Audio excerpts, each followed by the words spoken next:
সীমান্ত জনপদ টেকনাফের এত মানুষ এই সমুদ্র নগরী কক্সবাজারে এসে টেকনাফকে সাপোর্ট দিয়েছে এবং বিজয় পেয়েছে, এটা নিয়ে আপনি কি ভাবছেন?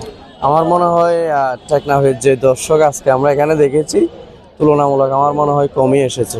কারণ আজকে টেকনাফে দুইটা রাজনৈতিক গ্রুপের কিন্তু বড় একটা সমাবেশ এই ঠিক বিকেলেই কিন্তু রয়েছে, যার কারণে অনেকে আসতে পারে নাই। নেক্সট ম্যাচে আশা করি আপনার এই দর্শকের সংখ্যাটা আরও দ্বিগুণ হবে ইনশাল্লাহ। এবং আজকের বিজয় নিয়ে আমি বলতে চাই, কক্সবাজার ডিসি গোল্ড কাপে সবাই বলা বলি করতো সর্বোচ্চ শক্তিধর টিম চকরিয়া উপজেলা।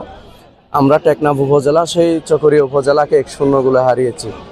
অর্থাৎ আমাদের টেকনাফ উপজেলা সেই চকরিয়া উপজেলার চেয়েও যে বেশি শক্তিধর উপজেলা ফুটবল টিম হিসেবে আমরা আমাদের টেকনাফ উপজেলা ফুটবল দল আজকে তারই প্রমাণ দিয়েছে। এবং টেকনাফ উপজেলা ফুটবল দলে একটি সুষ্ঠু এবং সুন্দরভাবে একটি বাছাই হয়েছে, একটা সুন্দর একটা টিম গঠন হয়েছে। এটা নিয়ে সকল দর্শকরা আজকে খুশি হয়েছে, পুরো টেকনাফ উপজেলাবাসীর আজকে খুশি হয়েছে। এবং পরবর্তী ম্যাচের জন্য আরও দর্শকবৃন্দ আসবে ইনশাল্লাহ। টেকনাফ উপজেলা টিমকে আরও দর্শকবৃন্দরা আরও বেশি উৎসাহ প্রদান করবে এবং এই টুর্নামেন্টে টেকনাফ উপজেলা ফুটবল টিম ইনশাল্লাহ বিজয় লাভ করবে।